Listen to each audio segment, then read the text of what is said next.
So, CT, do you understand the server issue any better? No.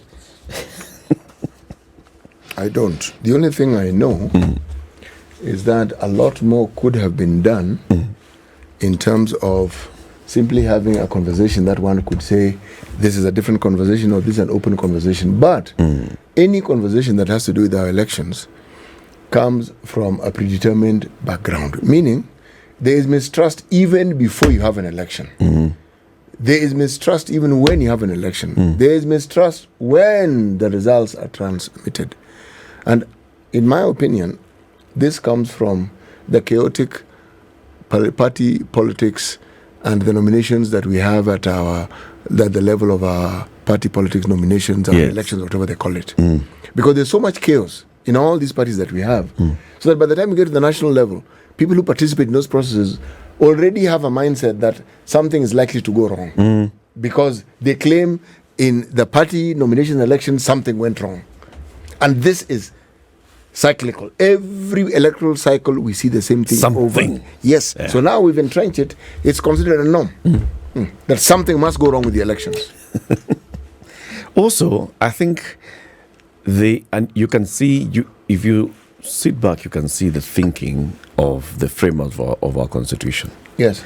Because it's in the Constitution. Those timelines are in the Constitution for an election. Yeah. The Constitution specifically says which day a general election shall be held. Yes. Second Tuesday of August on the 5th year. Right? Clear. And then it says the results must be in within 7 days after that. Clearly stipulating. And you can see why. Then they say after that you have a window open for presidential election result petition. And then it also talks about how the new president shall assume office. The date, the time, it's clearly stated. Now, the thinking, of course, of that is looking at our history. In 2007, the whole issue of can an election agency be disrupted in such a way that it takes 3 months before it announces a winner of an election? Can any mischief take place in between? Then you also look at, what happens to the political temperature of the country if you keep the country holding on for long without a determination of the winner of the presidential election? What does that do to the stability of the country politically and economically? What happens? And even people's emotions. So let's make this thing move faster so that we can conclude this matter and move on. But you've heard the Supreme Court judges. We've hosted all of the Supreme Court judges apart from the Deputy Chief Justice here. And all of them have talked about these 14 days too short. These 21 days. Too short. Too short a time. That's why they say, if I give you time to go and look at the server and scrutinize the server, how much time do we have to actually look at what you've seen in the server? If we say, let's reopen the ballot, how much time do we have? The Supreme Court has said this time too short. Can we listen to them and adjust? What would it mean if we were to adjust the time for the presidential petition in the Supreme Court? I don't think the problem is the time, Eric. The problem is what I tried to mention when we began this discussion. See, it's the mindset we have. And we've developed over time. So the moment there is time given, again, now mischief will be imputed even over a longer period. Okay? We are so steeped in mistrust that when we talk about the elections, any process, you try and adjust it, you try and suggest something else, people will immediately read mischief into it. The election, forget this election, the previous election, where Chebukati oversaw. Did we not have all political parties sort of like agreeing as to who would be part of that commission? Who will be the Chebukati? Yes, did we not see that process? There was a bipartisan committee that was elected. Yes. It was co-chaired by 2 senators, James Orengo and Kiraitu Murungi. Yes. It had people like Senator then Kipchumba Murkomen and others in that team. Yes. And they agreed, these ones of Kina Isaac Hassan, let them go home. Yes. Talk to them, let them go home. Pay them. Yes. Let's create a new commission. Precisely. And let's agree on who the selection panel shall be. Yes. They all agreed. Yes. The selection panel, not contentious. They brought in Chebukati and his team. Team. Did anybody complain about that group of people? At that point? Yes. No. Precisely. So, Until now, the election it's result. that until, okay? So, if indeed there was something wrong, they'll say we couldn't have foreseen it. But that's not an excuse. You participated in the process. You signed off on it. And then you say they changed. Okay, when they were changing, where were you? Could you not have flagged? You see, this whole conversation around the election, the most difficult thing sometimes is to determine what is hype and what is actually true. It's very difficult.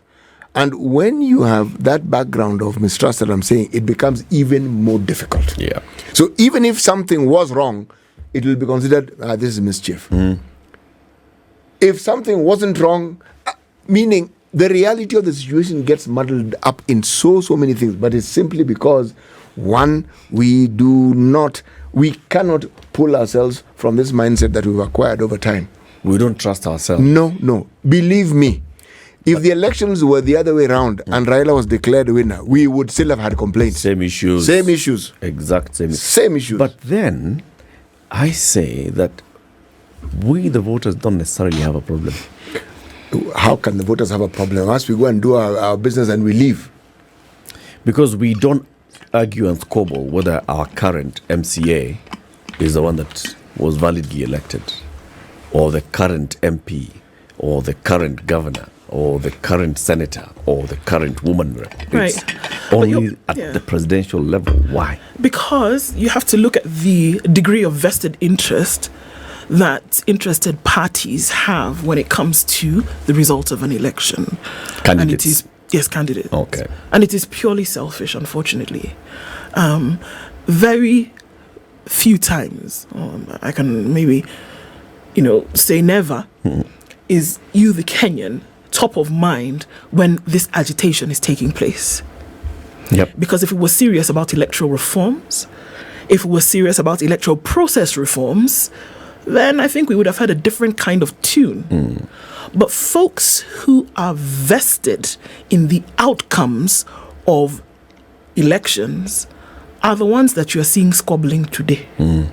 I saw a very interesting picture yesterday. It's a video actually, and it's one of the places that was burning. And there was a fella on border who, in the midst of all of that, this guy is thinking, you know what? I really have to make my daily bread. So he's carrying people, he's almost riding through the flames to get to where he's going. Oblivious to the flame. Do you get what I'm saying? So, problem in the street or not, that is where Kenyans and the majority of Kenyans are today. Trying to make sure that they live from sunup to sundown. When did you look at even the people who are chosen in the crowd and speak and what, do you hear them saying, when they're discussing, they talk about cost of living. Do you hear them saying, they themselves, I'm talking about they themselves, Sharia reform must come back. Must be reinstated. Oh. People on the street. Watu wako chini? No. Okay. Open the server. Yes. They open the server conversation. It's a mantra. It is a mantra. It is not an inherent belief, Eric. And So that's tell what me, I'm trying to if tell you you. open all the social media comments from this morning's conversation, you see people are very active. And you can see people are saying, yes, open the server, no, open the server, no, I don't understand this issue of the server. So there's a conversation around the server. There's a conversation around it because the people that are pushing that, you'll find also have a conversation. So it's manufactured consent. Well, it could be, or they are more aligned with the individual that is pushing that conversation and not the matter itself. Both sides have to find narrative that justifies whatever position they have taken.